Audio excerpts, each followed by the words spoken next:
Assalamualaikum warahmatullahi wabarakatuh. Nama saya Muslimah, NIM 1908107139. Di sini saya ingin menjelaskan mata kuliah alat peraga edukatif dengan tema kesuksesan Nabi Muhammad SAW hijrah ke Madinah dengan menggunakan media papan 3 dimensi. Halo teman-teman, di sini saya ingin menjelaskan di mata kuliah alat peraga edukatif dengan menggunakan media papan 3 dimensi yang bertema kesuksesan Nabi Muhammad SAW hijrah ke Madinah. Nah, di sini ada 4 materi. Yang pertama yaitu kondisi masyarakat Madinah sebelum masuk Islam. Yang materi kedua macam-macam hijrah. Materi ketiga sebab-sebab Rasul SAW melakukan hijrah ke Madinah, yaitu Yastrib. Yang keempat, proses hijrah Rasulullah ke Madinah. Nah, baik teman-teman, di sini kondisi masyarakat Madinah sebelum masuk Islam terbagi menjadi 4. Yang pertama, kepercayaan masyarakat Madinah sebelum Islam. Yang kedua, kondisi sosial masyarakat Madinah sebelum Islam. Yang ketiga, kondisi ekonomi masyarakat Madinah sebelum Islam. Yang keempat, kondisi politik masyarakat Madinah sebelum Islam. Nah, kondisi politik masyarakat Madinah sebelum Islam. Dalam kondisi politik, Madinah tidak menerapkan konsep kerajaan, melainkan berada di tangan suku atau kelompok tertentu. Suku pertama di Madinah adalah suku Amalikoh. Bangsa Yahudi datang dan menaklukkan suku Amalikoh. Sejarah menyebutkan bahwa orang Masehi Syam sangat membenci Yahudi. Keadaan tersebut menyebabkan peperangan sehingga Yahudi tersisihkan. Nah, yang kedua yaitu kepercayaan masyarakat Madinah sebelum Islam. Masyarakat Madinah memiliki kepercayaan dan agama. Agama yang dianut yaitu Yahudi, Nasrani, dan pagan. Sebagian kecil dari penduduk Madinah tidak memeluk agama. Mereka mengikuti keyakinan orang Quraisy dan Mekah. Mereka dikenal dengan paganisme. Nah, yang ketiga, kondisi sosial masyarakat Madinah sebelum Islam. Madinah memiliki dua kebudayaan, yaitu Arab dan Yahudi. Keduanya sangat berbeda, namun pada awalnya berasal dari suku-suku bangsa, yaitu ras-ras Semit. Di samping itu, kedua bangsa munculnya beberapa suku atau kabilah. Yang pertama kabilah Aus dan Khazraj, yang kedua kabilah Yahudi. Nah, yang keempat yaitu kondisi ekonomi masyarakat Madinah sebelum Islam.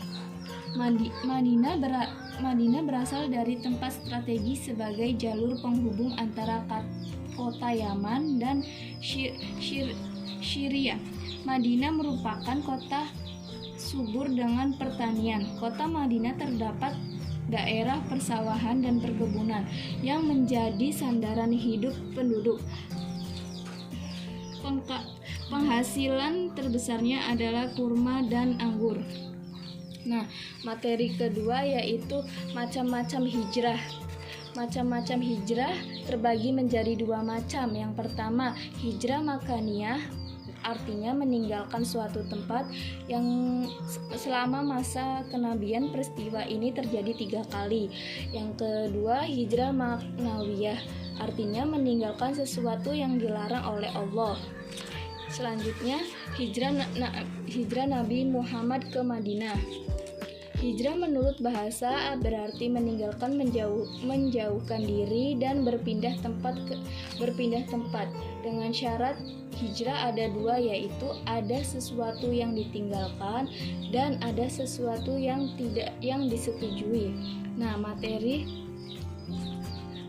selanjutnya yaitu sebab Rasul SAW melakukan hijrah ke Madinah atau Yastrib.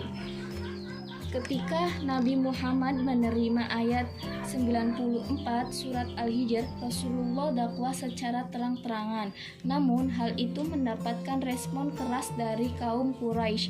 Para pemimpin Quraisy menggunakan berbagai cara untuk mencegah dakwah Nabi. Puncaknya saat pemboikotan terhadap Bani Hashim yang merupakan tempat berlindung Rasul, sehingga hijrah merupakan alternatif perjuangan. Nah, yang kedua yaitu faktor yang mendorong Rasulullah memilih Yastrib sebagai hijrah. Yang pertama, Yastrib adalah tempat paling dekat. Yang kedua, memiliki hubungan baik dengan penduduk di kota itu. Yang ketiga, penduduknya dikenal dengan kelembutan budi pekerti. Yang terakhir, bagi diri Nabi, hijrah merupakan keharusan selain karena perintah Allah. Nah, materi yang terakhir yaitu proses hijrah Rasulullah ke Madinah. Yang pertama, ada Ali mengganti Rasul ke tempat tidurnya. Kafir Quraisy berencana membunuh Rasul agar tidak jadi hijrah ke Madinah. Namun, Ali menggantikannya posisi Rasul di tempat tidur.